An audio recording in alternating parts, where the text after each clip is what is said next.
Alright, hey guys, Mr. Pokey here again, back with another super quick video, but extremely important. This is essentially regarding this really valuable item that you essentially just get once in the entirety of the Battle Pass duration, which is the self-modeling resin.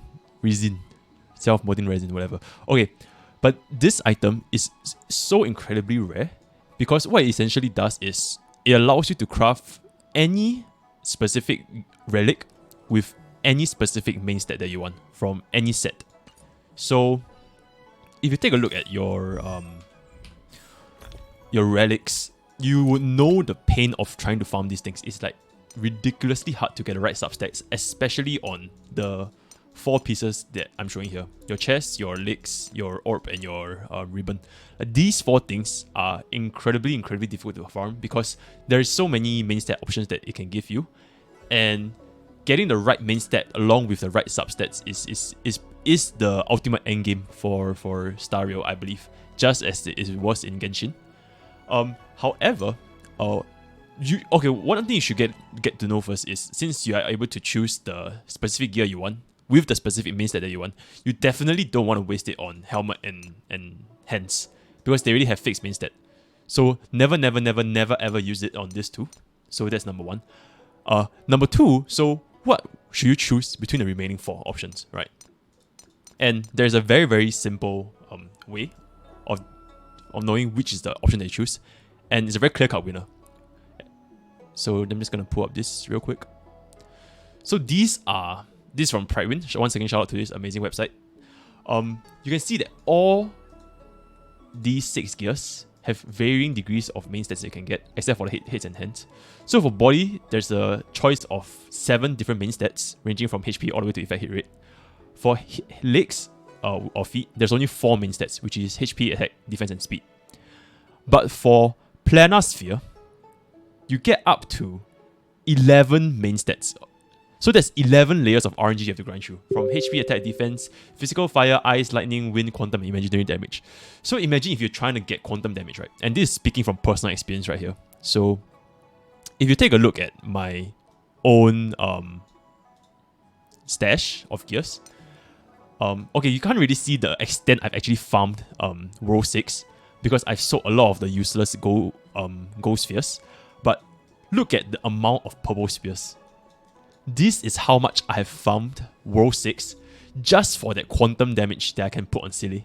And I can say that I didn't hit quantum damage or the gold quantum damage on Salcedo a single time. That is how hard it is to get the right main stat for the sphere. So I hope this goes to show why choosing the sphere is a clear-cut choice, right? Back to the screenshots, right? What about rope? Rope, you only have 5 main stats, which is HP, attack, defense, break effect, and energy regeneration rate. So I think the choice here is really straightforward as to which one you should choose with your timeless resin, which is going to be 100% planar sphere.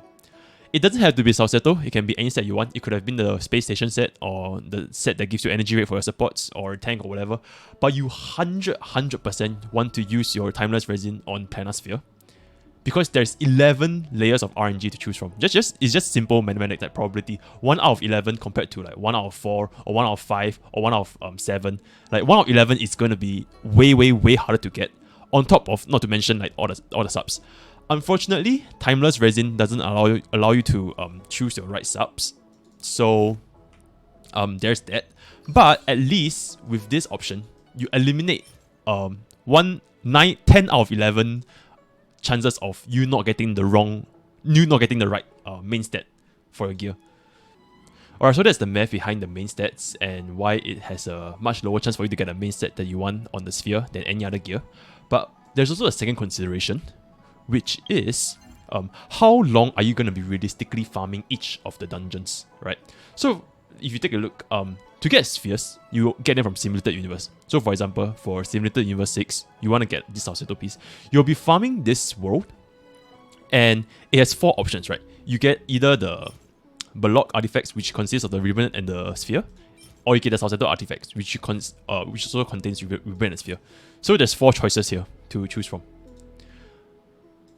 But if you take a look at the normal gearing, which you're going to be doing for a really, really long time, for example, let's just say Quantum. We just take Celia as an example, okay?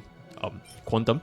You want to get Genius of Brilliant star sets. There's like chest, helmet, leg, and the arms, right?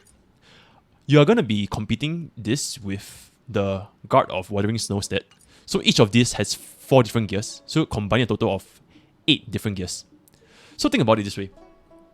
If you were to use it on, let's say for example, a boots, right? You want to get a speed boots or attack percentage boots, or you want to get a crit cape or a crit damage cape for quantum sets. You use it on the quantum set, but you haven't complete the other 3 pieces of gear. Are you going to stop farming this gear completely? Obviously not, because you're still going to be farming this dungeon repeatedly for a very, very long amount of time, because you want to complete, like, if you want to min-max, you're going to want the best possible main set and the best possible subs across all your 6 pieces of gear, right? So you're going to be repeating this Cavern of Corrosion for a way, way, way longer amount of time than, for example, your Cemented Universe. So the amount of stamina you're dumping into Cavern of Corrosion is going to be considerably higher, just because you are grinding for that gear a lot more. Even if you complete the best in slot boots, for example, you got the right attack percentage main boots with the resin just now, you're still going to be farming this because you're competing with 4 pieces of gear here, and you still have 3 more pieces of gear here to complete. So by the time, imagine if you use it on your boots, right? And then you do this run, like maybe let's just say 100 times. So 4,000 energy later. What if you still haven't even finished the rest of your other remaining gear? And then one day God decided to give you, okay, you know what? I'm gonna give you even better boots with better subs with the same main stat. So basically, you essentially just wasted your resin because you dumped it on this early and you didn't wait until you complete the entire set. You see what I'm getting at? That's why if you were to use it on your sphere, let's just say I used it on Salsetto's sphere. Next time, when I run Cemented Universe, literally all I need is just to get the ribbon, like the right ribbon, the attack percentage ribbon, one more time and I'm done. Like, I'm completely done with this universe for this specific character. If you want to start a new character, then that's completely another thing. But since you only get this resin once every 6 weeks, which is the duration of the battle pass, it's a super, super rare item, and you should really, really use it on a time where you can cut down the amount of stamina you're going to use. Best returns, you know? So I hope that gets it out of the way for farming efficiency. Bottom line, please, please, please use self-modeling resin on your planar spheres, and do not use it on any other of the other 5 gears. Yep. Hope you all enjoyed this video, and you made the right decision when you guys reach Battle Pass level 40. Okay, take care.